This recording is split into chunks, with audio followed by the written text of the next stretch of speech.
mixed-use complexes. And how we do it, I'll expand on in just a moment.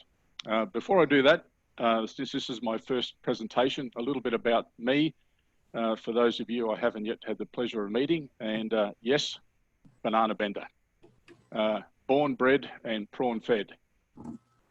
If you're wondering what all the little maps of Queensland are all about, then you'll need to book a one-to-one with me after today's meeting. I remember when I was a young bloke, about 5 or 6 years old, I said to my mother one day, said, "Mum, when I grow up, I want to be a pilot." She stopped what she was doing and she looked me right in the eyes and she said, "You can't do both. No one ever has." Next minute, I'm being trotted off to the family doctor to talk some sense into me. And he took one look at me and he said, "The force is strong with this one." And so it was a done deal. So in the late 70s, I completed my commercial pilot's training. And my first job was flying in the highlands of Papua New Guinea. And I was flying machines like these into places like these. It was exciting, it was challenging. We had our moments, and I look back upon it with great fondness.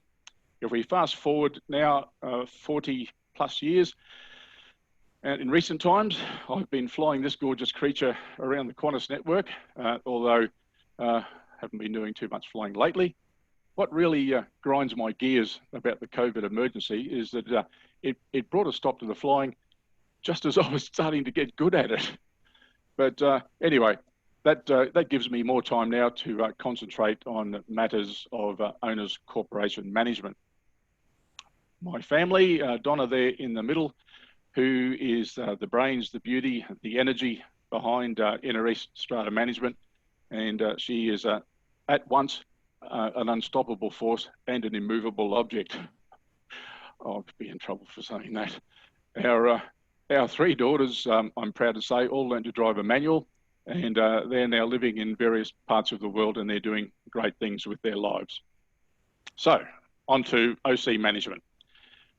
So in 2012, in the lead up to starting business, Donna, of course, did a lot of the heavy lifting. I tried to help where I could, but we decided to work hard then so we could work smart now.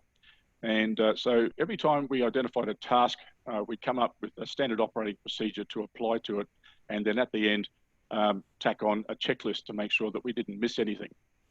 One example is, this is a checklist of items that we use in the lead up to taking over an owner's corporation. So there's a list of tasks there that need to be done when we're 5 days out, 3, 2, and 1 day out, and then on the day of transfer.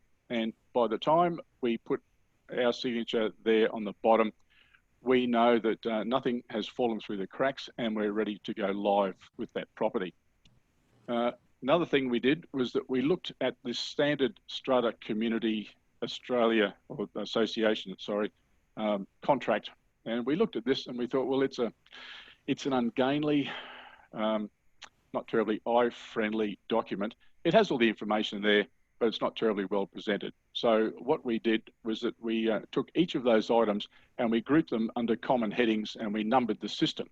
And so when we show this contract to a prospective client who's interviewing us to take over their OC, the first thing that they say, they look at that and they say, you've simplified the contract. We can now, it's easy to read, it's easy to see what you do for us.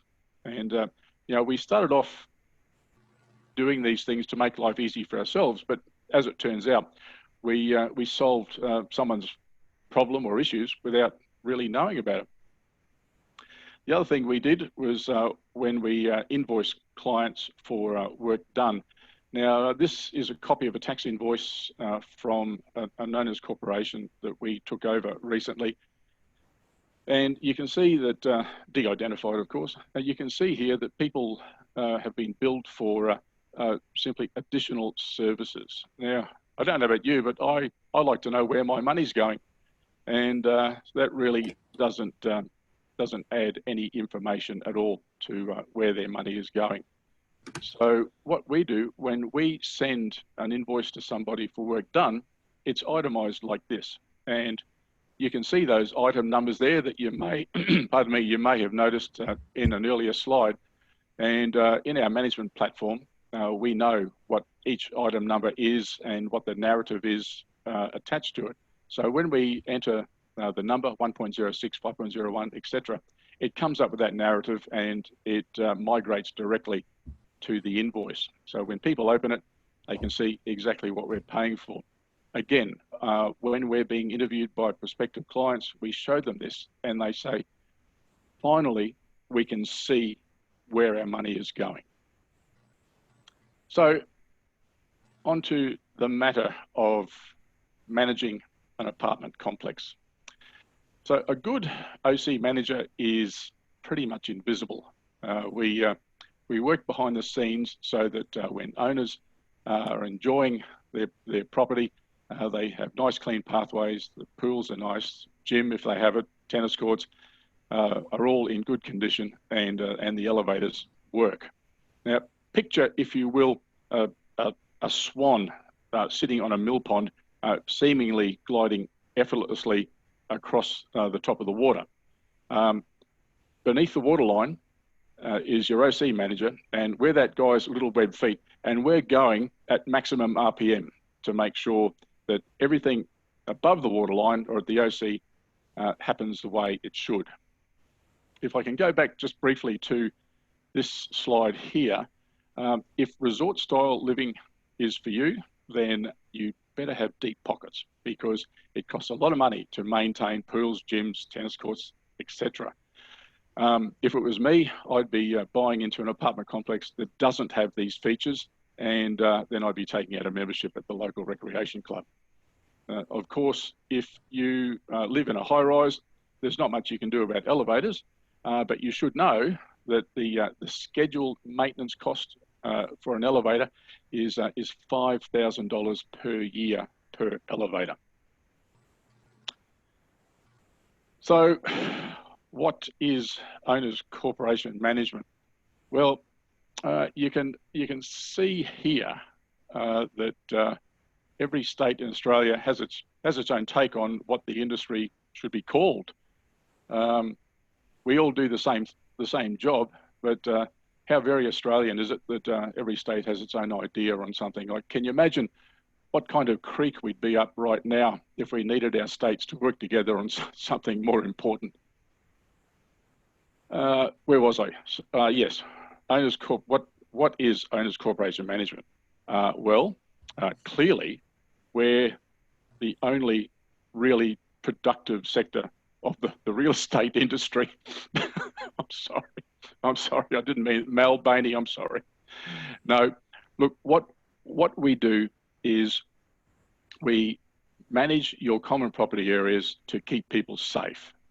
We look after the value of your investment. We make sure that people have uninterrupted, peaceful, quiet enjoyment of all the facilities available. It's keeping the wheels greased, and it's managing the squeaky wheels. It's the law, and it's the vibe, and it's no, that's it. It's the vibe. I'm Paul from BNI Strata. Hope you enjoyed the presentation. Excellent, thank you.